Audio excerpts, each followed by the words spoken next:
Foi realizada este ano a 60ª edição da Expoema. Durante esse tempo todo, ficamos apenas um ano sem a realização dessa feira. Mas ela voltou esse ano, voltou em grande estilo, e hoje a gente vai fazer um balanço do que aconteceu durante toda essa semana de exposição. E quem está aqui comigo para falar sobre esse assunto é o secretário de Estado da Agricultura, Pecuária e Pesca, Márcio Nasri. Bom dia, secretário. Bom dia, Elda. Seja prazer muito grande estar aqui. Seja muito bem-vindo ao nosso programa mais uma vez, né? A Expoema, a gente passou um ano, nesses 60 anos a gente passou um ano, que foi o ano passado, né? Exatamente. Sem a realização da feira, da exposição. Esse ano, quando ela voltou diferente? Quem foi lá viu que estava alguma coisa diferente? Com certeza ela tem uma formatação diferente, mas primeiro explicar a quem está nos acompanhando que a Expoema tem o apoio do Governo do Estado, mas ela é realizada pela Associação dos Criadores do Estado do Maranhão. É verdade. Ou seja, é um evento privado que tem o apoio do governo. Então, não é um evento oficial do governo. É um evento do governo, é um evento que o governo apoia, assim como ela apoia todas as outras feiras agropecuárias. Nós temos a Imperatriz, tem Balsas, Codó, Grajaú, Porto, ou seja, são dezenas de outros eventos agropecuários e todos eles também têm o apoio do Governo do Estado. Mas é lógico, a Expoema, com uma grande vitrine, principalmente da pecuária maranhense, tem assim um carinho especial do governo, um apoio especial do governo. E como nós falamos, a grande diferença é que este ano ela se baseou em cima de 3 pilares: a transferência tecnológica, o conhecimento, as negociações, os negócios que ocorrem lá e o entretenimento. É lógico que dando muito mais ênfase, esse ano se deu muita ênfase a essa parte de conhecimento, de capacitação. Foram ao todo 87 palestras, cursos, minicursos, ou seja, 87 oportunidades das pessoas irem lá aprender.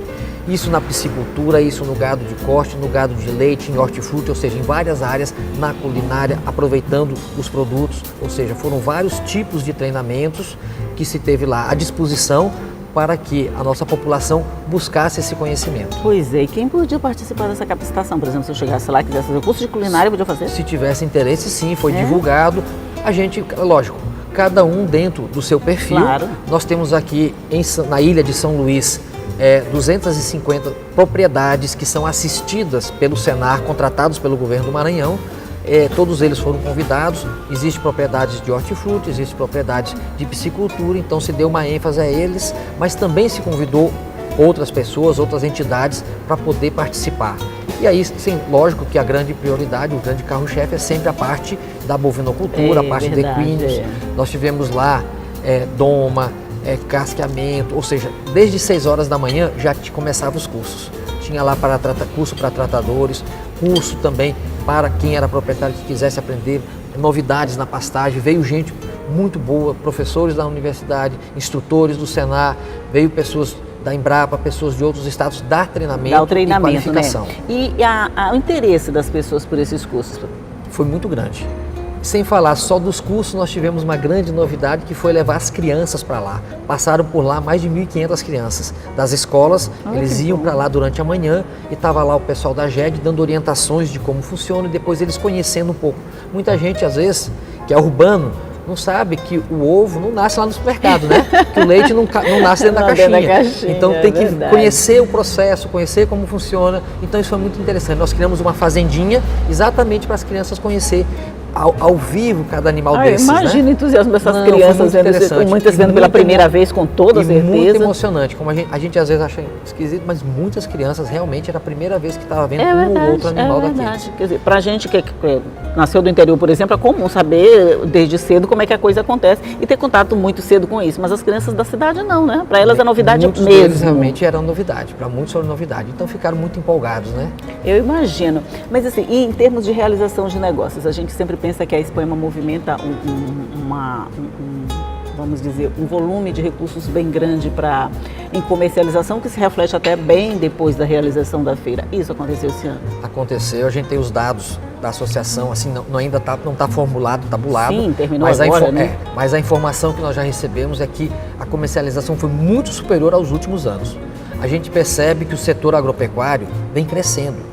No Maranhão, esse ano o Maranhão tem tudo para ficar, as perspectivas mostram, inclusive o Valor Econômico, o jornal de São Paulo, que trata disso, publicou há menos de um mês, que o Maranhão vai ser o segundo estado em crescimento de produto interno bruto, perdendo apenas para o Mato Grosso. E isso se deve a quê? Ao setor agropecuário, que deverá crescer esse ano 22,5%. ou seja, um grande crescimento que vem 22,5 puxando e alavancando a nossa economia. É lógico porque o ano passado foi um ano ruim, de muita seca, então houve uma perda grande. Então não é porque nós crescemos, é uma recuperação que existiu, né? Entendi. Mas isso demonstra e mostra o potencial que o Estado tem, e é por isso que o governo tem investido muito nesse setor de produção. E isso se refletiu agora nessas se negociações percebeu que aconteceram nas conversas na que a feira. gente estava por lá, nos shoppings, nos leilões, na comercialização. Inclusive no primeiro dia que abriu logo a Expoema, teve lá um shopping de equinos e o proprietário disse que o que ele vendeu só naquela noite foi mais do que toda a Expoema de 2015. Ou seja, então a gente percebe que há uma movimentação, né? Embora a economia do país esteja travada, segura, Isso. mas algumas coisas estão acontecendo. Pois é, por isso que a gente pensa assim, se a gente está com a economia numa situação não tão boa, vamos dizer assim, mesmo que esteja em recuperação, ela ainda não chegou num patamar que a gente pode dizer que ela está aceitável, né? A realização de negócios assim, esses resultados, eles têm vamos dizer assim, tem um impacto ainda maior, né?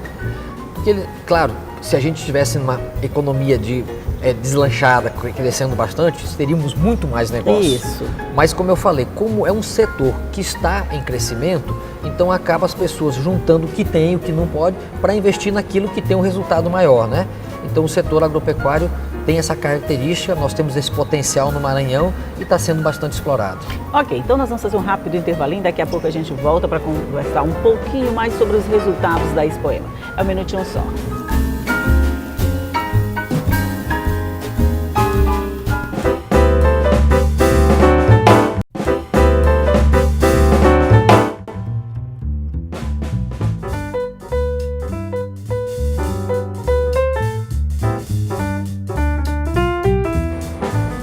De volta aqui para mais um bloco de conversa sobre os resultados da Expoema que voltou a ser realizada esse ano. Aí quando a gente fala assim, Expoema, é Exposição Agropecuária do Maranhão, né? Mas a gente pensa que na Expoema estão representados vários outros segmentos, né? Não, ela é aberta a vários segmentos. Nós tivemos lá várias imobiliárias, construtoras também comercializando. Nós tivemos lá a FEMEMA, Federação da Indústria, também com stand lá. O Sebrae, que é um grande parceiro, ou seja, não, a prioridade é o setor agropecuário, mas como tem um público muito grande circulando, outros setores da economia também vão lá. Tinha lá a fábrica de móveis rústicos, ou seja, vários outros setores também aproveitaram. Veículos, é um outro assunto que, comentando, as concessionárias lá comentaram que superou muito também há 2 anos atrás a venda de veículos nesse momento. Isso sinaliza o que, secretária? A gente já falou da agricultura, que é da venda de animais, agora a gente está falando de carros. Isso dá uma sinalização de que a gente está num período de crescimento, pode dizer assim? Olha, sinaliza que a gente tem que ter esperança e que o potencial do Maranhão e do Brasil é superior a qualquer crise. Nós temos um potencial muito maior. A gente já superou inúmeras crises, vamos superar tranquilamente mais essa.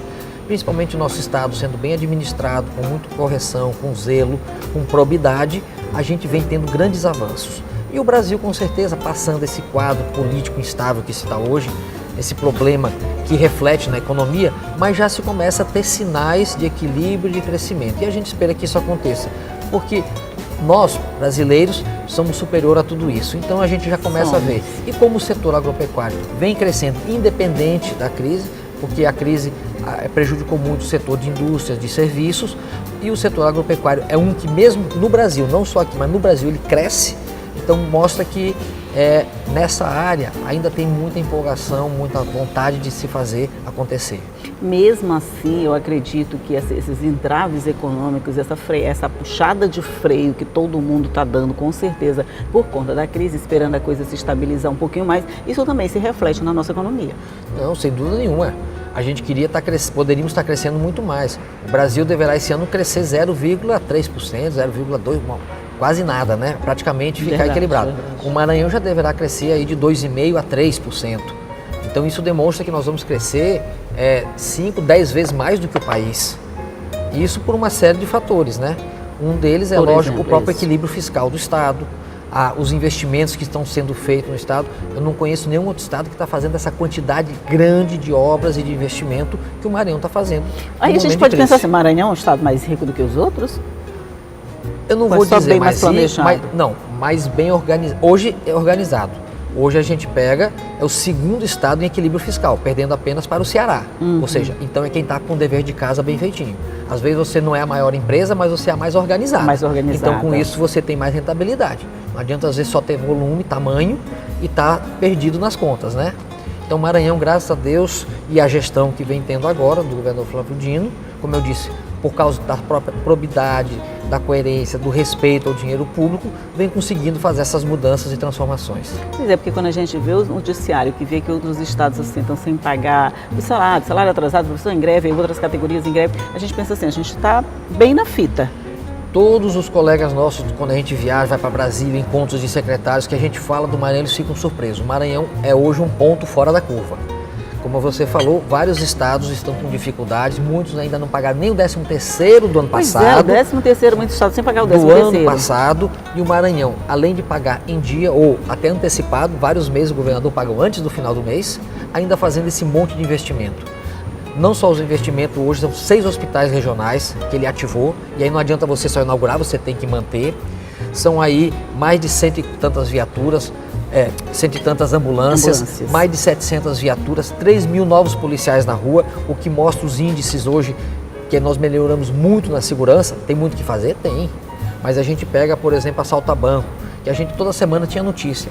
Agora quase não se tem, pelo que me fala, se não falhar a memória, foram apenas 3 casos esse ano, comparado com os estados vizinhos que estão tendo uma série de casos, ou seja, a inteligência com o investimento feito, você vai para a educação, você vai para a saúde, ou seja, a infraestrutura, o programa Mais Asfalto, melhorando as nossas MA, ajudando mais de 150 municípios também a melhorar a trafegabilidade urbana. Essa palavrinha é complicada mesmo, pode errar, não tem problema.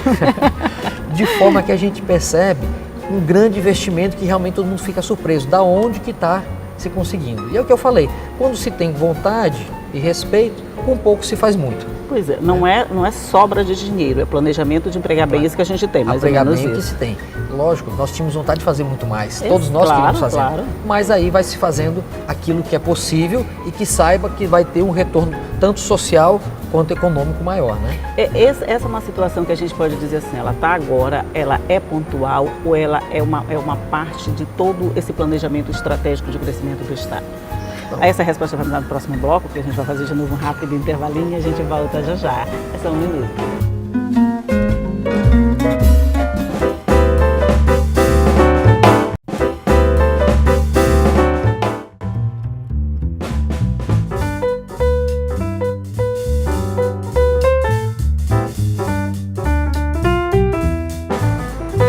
Volta aqui já para o nosso último bloco de conversa com o secretário de Agricultura, Pesca e Pecuária, isso tudo agricultura, pesca e pecuária.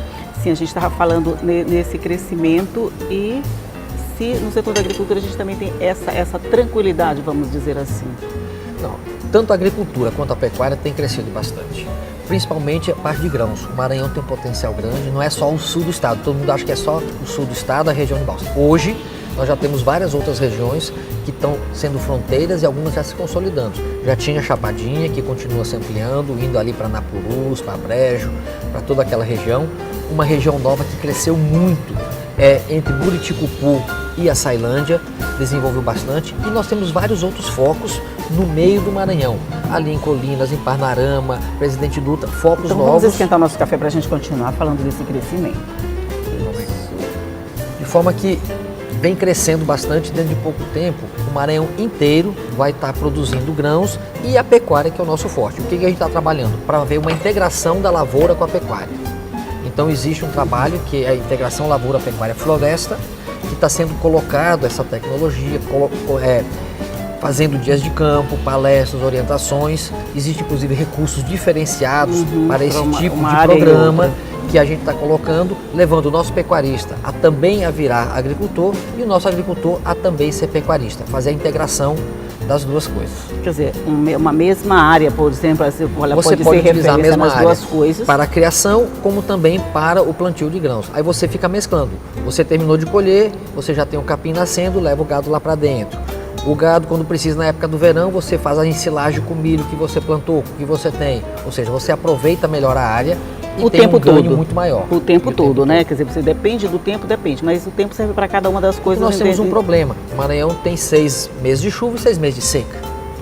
Então, quando a gente fala, por exemplo, da bovinocultura, os 6 meses de seca, acaba o pasto, tem pouca água e o gado diminui de peso e as vacas de leite deixam de dar leite, diminui a quantidade de leite. Então, por isso que precisa ter esses avanços tecnológicos, a conhecer novos métodos, novas metodologias de manejo, exatamente para se ter nutrição. Porque se ele não botar nada na boca, ele não vai ganhar peso e a vaca de leite não vai dar leite. Ela precisa se alimentar. É simples assim, né? Simples assim. Mas essa é uma prática que já está sendo adotada em muitas regiões. Nós temos hoje propriedades de referência no Maranhão e estamos levando esse conhecimento também para o pequeno e para o médio. Esse que é o grande trabalho que as cadeias produtivas estão fazendo. Nós temos hoje aí 1.550 propriedades que são assistidas com assistência técnica e gerencial, feitas pela Sagrima através do Senar, que vão a essas propriedades ensinar e orientar, não só a parte técnica, mas também a parte de gestão. A gente quer que esses proprietários sejam também administradores e empreendedores. Então eles aprendem a parte técnica e aprendem também a fazer gestão. Entendi.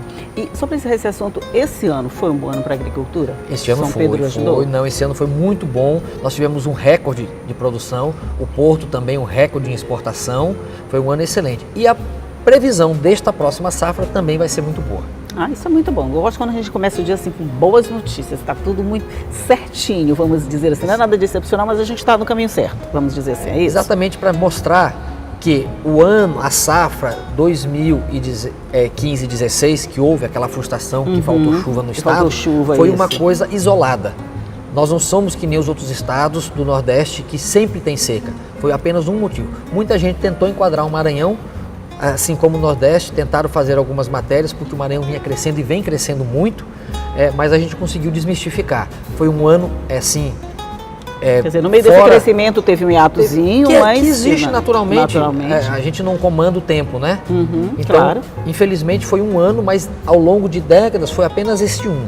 De forma que hoje já está normalizado, continua-se o Maranhão sendo um grande produtor, com grande potencial, atraindo novos investidores e potencializando os que aqui já estão. Vamos voltar um pouquinho para esse poema de novo? Vamos voltar para esse poema. Vamos voltar para esse poema acabou já. Mas os resultados, secretário, que deixaram até agora, para fazer um balanço, eu sei que é muito precoce o balanço ainda, né? Terminou ontem, mas dá para fazer já uma estimativa de resultados? Eu acho que só a empolgação do setor, a empolgação dos criadores que estavam lá, dos expositores, a empolgação do público que foi, já é uma grande coisa. Eu acho que o grande legado é a transferência tecnológica que existiu, com vários cursos, com centenas de pessoas sendo capacitadas e quem esteve lá percorrendo, se animando com esse setor agropecuário, né? E quem é do setor vendo que realmente está se abrindo várias portas no Maranhão. E lá foi muita novidade. Nós tivemos lá provas equestres, tinha uma pista de provas equestres. Nós tivemos aqui, conversei lá com os juízes que vieram da ABCZ, que é a Associação Brasileira de Criadores de Zebu, para poder julgar os nossos animais. Eles disseram que os animais do Maranhão têm condições de competir com a elite de qualquer outro estado do Brasil, ou seja, nós temos animais de boa raça aqui, que têm condições de competição, mostra que temos qualidade. Nós fizemos lá também uma outra novidade, que foi o pavilhão, que foi o espaço do produtor, onde os nossos produtores aqui do Agropolo, esse pessoal que eu lhe falei que planta hortifruti, estavam lá comercializando esses hortifrutis. As crianças que foram frequentar, esse monte de palestra que teve, ou seja, foram muitas novidades. E o bom é que no início, em função, vai ter, não vai ter, tem, não tem, essa dúvida que se tinha, muita gente achava que como foi feito assim, em pouquíssimo tempo não teria o resultado que teve. Mas acabou todo mundo se dando as mãos, todo mundo se unindo, o governo do estado, a associação, os produtores, os expositores, todo mundo se juntou e a gente conseguiu em um tempo recorde fazer realmente uma exposição que vai ficar marcada. Só última pergunta, ano que vem tem de novo? Ano que vem tem de novo, agora a questão aonde e como é que ainda está sendo discutida, né? Existe uma probabilidade dela ser itinerante, percorrer o estado do Maranhão, mas isso ainda... Vamos acabar acabando vamos essa. Acabar essa vamos primeiro, vamos encerrar. E agora mas desde já, começar a discutir e contribuir com a Associação de Criadores para pensar como vai funcionar a do ano que vem. Ela pode ter um modelo diferente a partir do próximo ano, mais ou menos. Em cima desse tripé, ela provavelmente vai ter um outro modelo, talvez, como a gente já vinha discutindo com eles, de ser itinerante, indo naquelas regiões produtoras mesmo, um ano em Bacabá, um ano em Santo Inês, um ano em Imperatriz, um ano em Ceilândia, está sendo discutido. Mas isso fica, digamos, para 2018. Fica para 2018 e antes de vocês começarem a fazer, você vem e conta pra gente o que foi resolvido, se vai ser itinerante, se não na vai hora ser. Que estiver batido o martelo, com certeza nós estaremos aqui comunicando. E eu posso até trazer o presidente da associação junto, de criadores, para conversarmos sobre a Expoema 2018. 2018, né? A gente já está pensando em 2018. Mas assim, tem que planejar para dar tudo certinho, para não fazer improvisado, para não ter. Eu sempre vai ter, mas que a gente faça a coisa certinha. O dever de casa bem feito dá uma certa tranquilidade, não é isso? Porque fazendo bem feito, tem um resultado positivo, como teve essa exposição 2017. Ok, secretário Marcionais, muito obrigado pela sua participação no nosso programa. Um bom dia para o senhor, você está cheio de compromisso na hora dessa, hora de sair correndo para fazer compromisso, mas muito obrigado pela sua participação no nosso programa. Eu que agradeço, Helder. É sempre um prazer estar aqui conversando com você e com vocês que estão nos assistindo, prestando conta do que a gente vem fazendo por esse estado do Maranhão. Com toda certeza. Bom dia mais uma vez para o senhor. E você já sabe, nós vamos deixar tudo isso que nós conversamos aqui à sua disposição no nosso site, noel.ma.leg.br/TV, e você pode nos acompanhar tanto nas nossas redes sociais quanto na página do nosso rádio online. E todos os dias eu vou estar aqui esperando você bem cedinho às 8h30 da manhã. Tchau!